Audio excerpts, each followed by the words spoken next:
السلام عليكم ورحمة الله وبركاته. ازيكم يا بنات؟ يا رب تكونوا بخير.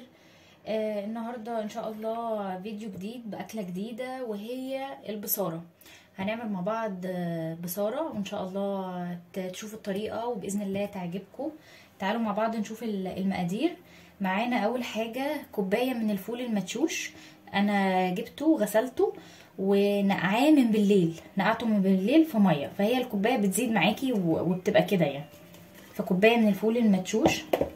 معانا الخضره كزبره وبقدونس وشبت، نص ربطه يعني نص حزمه من الكزبره ونص من البقدونس ونص من الشبت، وبتقطعيهم يعني تقطيعه مش صغيره قوي ومش كبيره، لان هي كده كده هتتسلق مع الفول وهتفرميها يعني.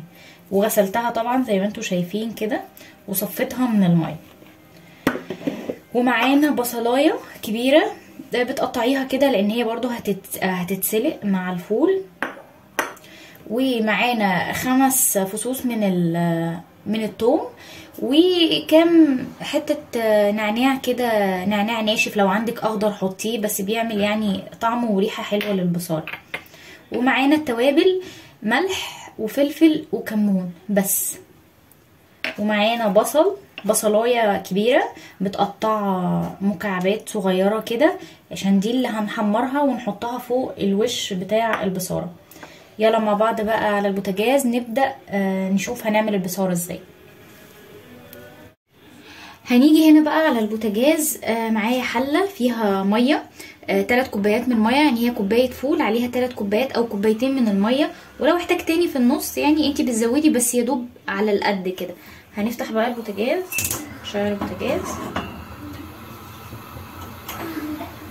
وهننزل بالفول. اول حاجه ننزل بالفول كله بالشكل ده، والبصل، البصلايه بتاعتنا،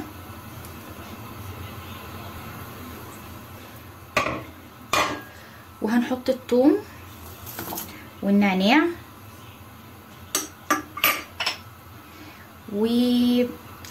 وبس كده. هنحط شويه كمون، مش هنحط الكمون كله، هنحط يعني شويه صغيرين بالشكل ده كده وبس كده. هقولك بقى على حاجه، انا مش هنزل بالخضره دلوقتي.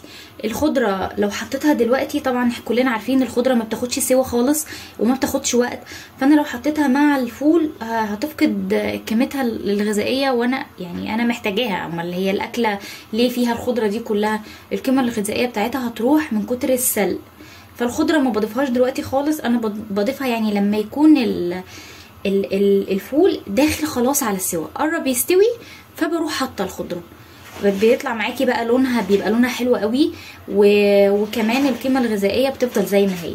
فبس كده احنا لغايه كده هنسيبها بقى تتسلق، ولما تدخل في السوا هرجع لكم تاني وانا بحط الخضره.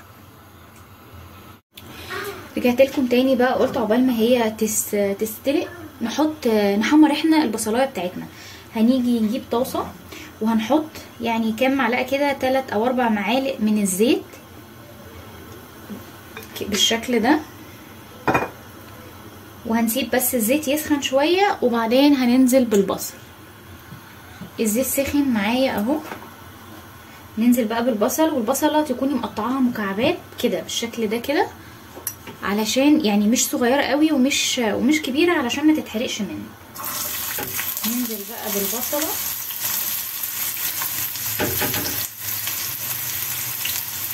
بالشكل ده،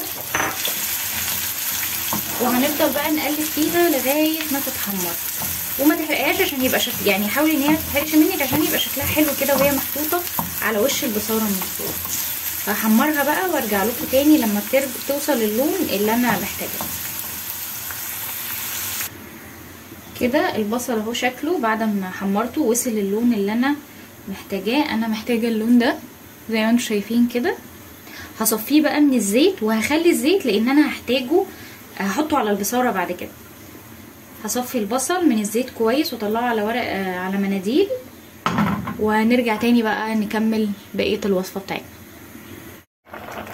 رجعت لكم تاني، هنا هو خلاص اهو داخل على السوا يعني، او يعني 5 دقايق بالظبط كده او 10 دقايق وهقفل عليه. خلاص هو داخل على السوا. هنزل بقى بالخضره في الوقت ده، نجيب الخضره بتاعتنا كده وانزل بيها، لان الخضره يعني زي ما انتوا عارفين ما بتاخدش سوا، يعني ده بتستوي من البخار اصلا. فهنزل بالخضره كده كلها وهسيبه يغلي غلوتين بالخضره، وبعدين هنشوف بقى هنعمل ايه مع بعض. هقلبه كده تقليبه.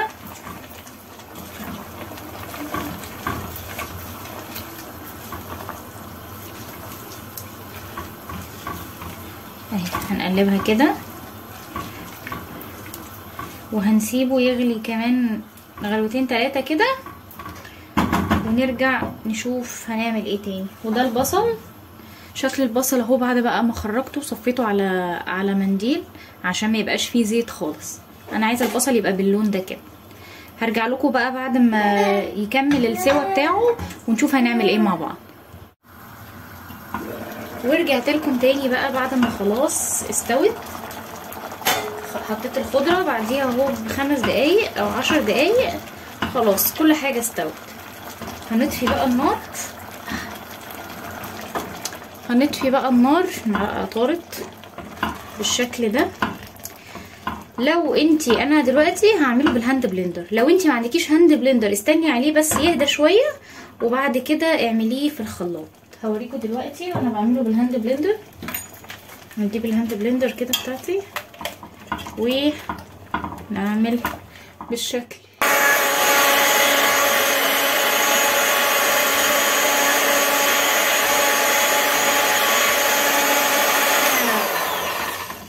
هنفرمه بقى كله بالشكل ده بس عشان الصوت وما اطولش عليكم. هفرمها كويس وارجع لكم تاني. خلاص بقى فرمناها وبقت معانا بالشكل ده كده زي ما انتم شايفين اهو. دلوقتي بقى هنولع البوتاجاز تاني، نفتح البوتاجاز عشان نحط باقي التوابل بتاعتنا. هنحط لها شويه الزيت بتوع اللي انا صفيتهم من البصل بالشكل ده كده.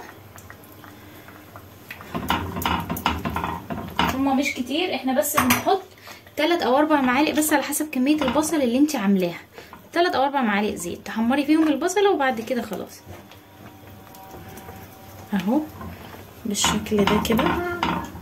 ومعانا بقى باقي الكمون وشويه الفلفل والملح بس. هي دي التوابل بتاعه البصاره. وكده البصاره معانا بتكون جاهزه